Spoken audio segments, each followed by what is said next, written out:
Wala namang didmahan na nangyari. We are all enjoying the Christmas special.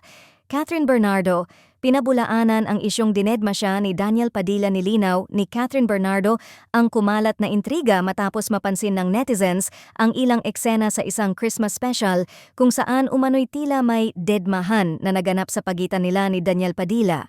Ayon sa aktres, walang katotohanan ang issue at maayos ang lahat sa likod ng kamera. Sa kanyang pahayag, iginiit ni Catherine na masaya ang buong production at abala ang lahat sa pag-i-enjoy ng okasyon. Aniya, natural lang na may mga sandaling hindi sila magkatabi sa bawat eksena dahil sa daloy ng programa, ngunit hindi ito nangangahulugan ng anumang tensyon o iwasan. We are all enjoying the Christmas special, dagdag pa niya, na tila direktang sagot sa mga espekulasyong kumalat online. Umani ng sari-saring reaksyon ang paglilinaw ni Catherine.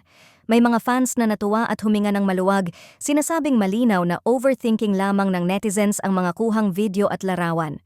Gayunpaman, may ilan pa ring naniniwala na masyadong mabilis ang mga hinala at binibigyang mali siya ang mga simpleng sandali, lalo na kapag malaki ang mata ng publiko sa bawat galaw ng dalawa.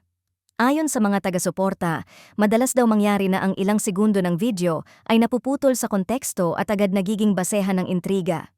Dagdag pa nila, kung may hindi pagkakaunawaan man, hindi raw ito lalabas sa isang pampublikong okasyon na dapat ay puno ng saya at selebrasyon. Sa kabila ng lahat, nananatiling kalmado at diretsyo ang pahayag ni Catherine.